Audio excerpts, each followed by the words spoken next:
What's up, Eagles Nation? What's going on, NFL world? How you doing, Division Rivals? This is Steven Hyder, Gate City Sports Channel. Sports Channel where the cerebral NFL fan comes for about 10 minutes of daily content. All right, y'all, today's topic, we're going to talk about what just happened here, guys. This is instant reaction, if you will, to a 20-point loss here.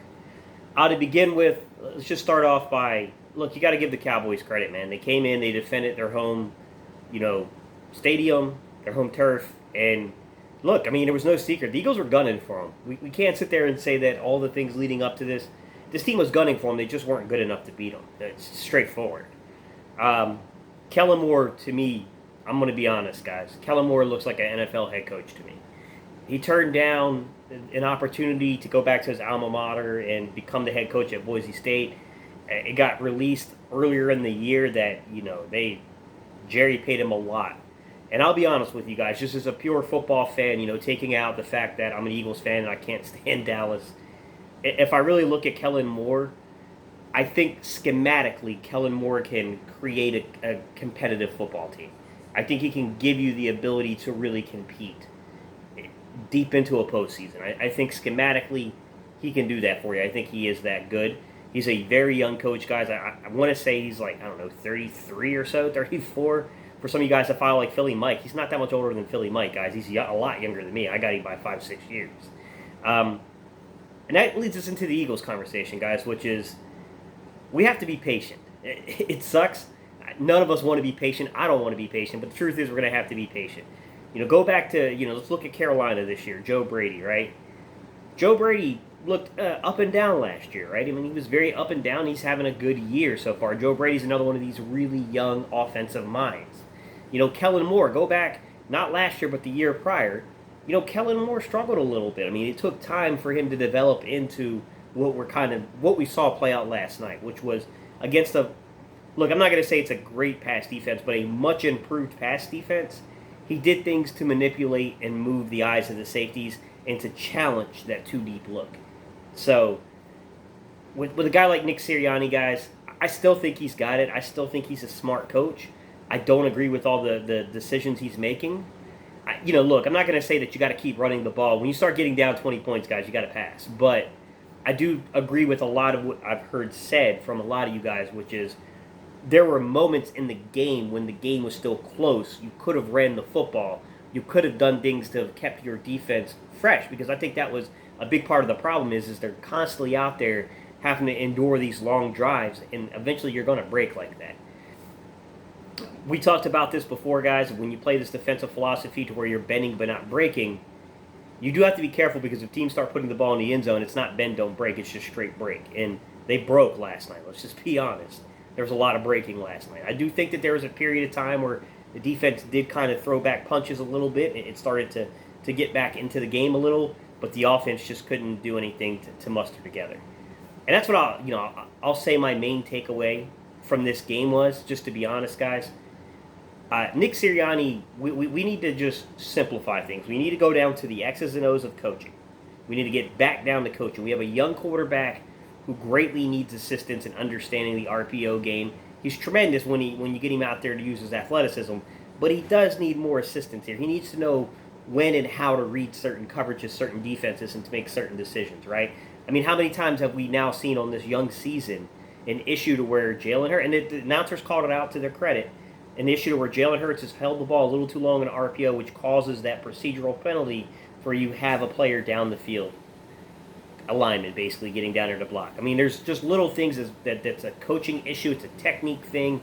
It's got to be coached up with this young man, right? The first interception where he was targeting Jalen Reagor on a drive it's one of the instances I truly believe we could have ran the football there and we could have endured and kept the series going.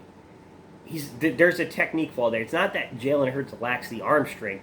It's like he tries to put a little too much touch on some of those deeper stemmed passes.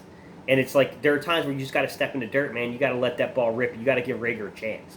And if you're going to throw the ball with touch, it needs to be back shoulder, not out towards the front.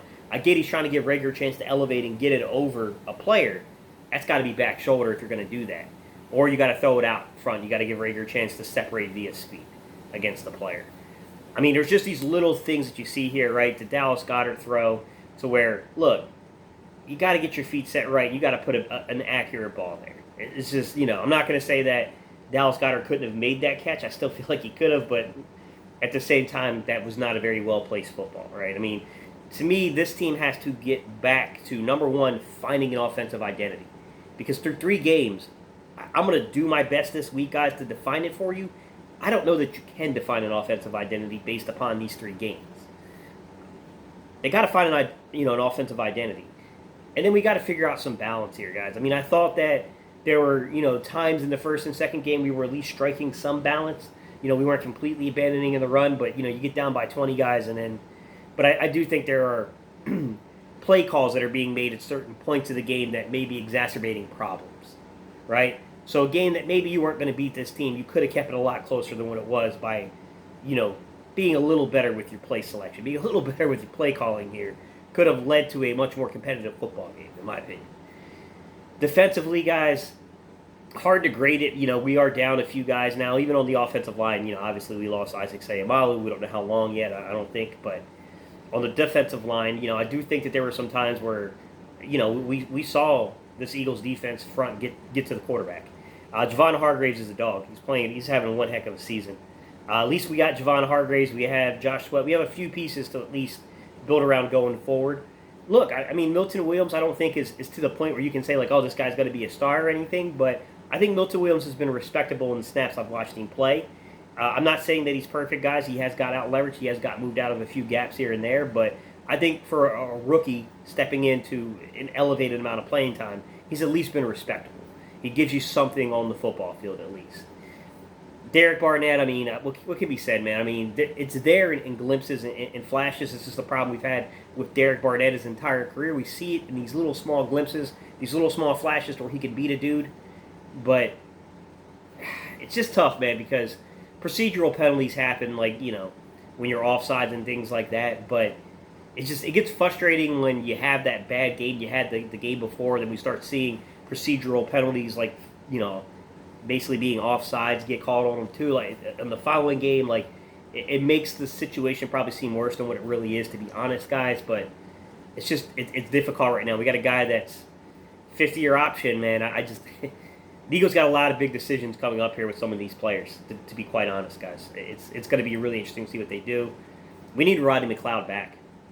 We need Rodney McLeod back in a bad way. No offense to Marcus Epps. I do think Marcus Epps had an up and down game. I do think Marcus Epps will come out there and try to to stick a player. I definitely think he did a really good job separating the ball from one of the tight ends on the play. But I also think that he showed really poor eye discipline. He got called a couple of times too on some combo routes. It's just a little skinny post and then where they go for a corner. So they got a post. They got one guy working like a skinny post on one side, and they got another guy working the corner. They draw the eyes of the safety. Then they got that corner route just kind of wide open, and it's little things like that, guys. It's defensively, I don't know. Like I know what Gannon wants to do. At least I can tell you an identity with Gannon, but I don't think the eye discipline is there yet from the safeties. I just think there's too much movement there. We need Rodney McLeod back. I think we'll see a different team in the secondary, and it's been respectable. I mean, this game was tragic. It was an outright tragedy. I'm not saying that, but the first 2 games, at least there was respectability out there. The biggest problem I have with Gannon is that he's got to, at some point, man, you got to do more. You got to dial it up. You got to bring pressure. That's really my biggest problem right now with Gannon is that I thought that Dak still seems like he doesn't have the mobility that Dak used to have. Dak's still a tough dude, but I felt like you probably could have dialed it up a little bit and came after Dak a little more. I'm not saying you go all out on him every single down, but there were some times where I felt like, maybe we didn't really put enough pressure on Dak to try to elude pressure.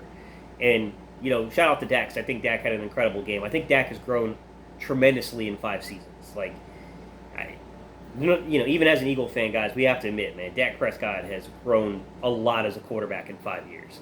So we got a lot to figure out here for this 2021 Philadelphia Eagles football team, guys.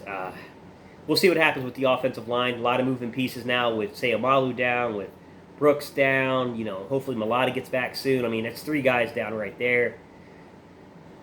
Jack Driscoll and those guys are still out, so I mean, even some of our reserve guys that got started the season off to where they couldn't play. So we'll see how it goes, guys. I mean, nothing I can say until I can get a film breakdown. Hopefully we get the all 22 up, so I'll be able to see what's going on here. With a little bit more depth.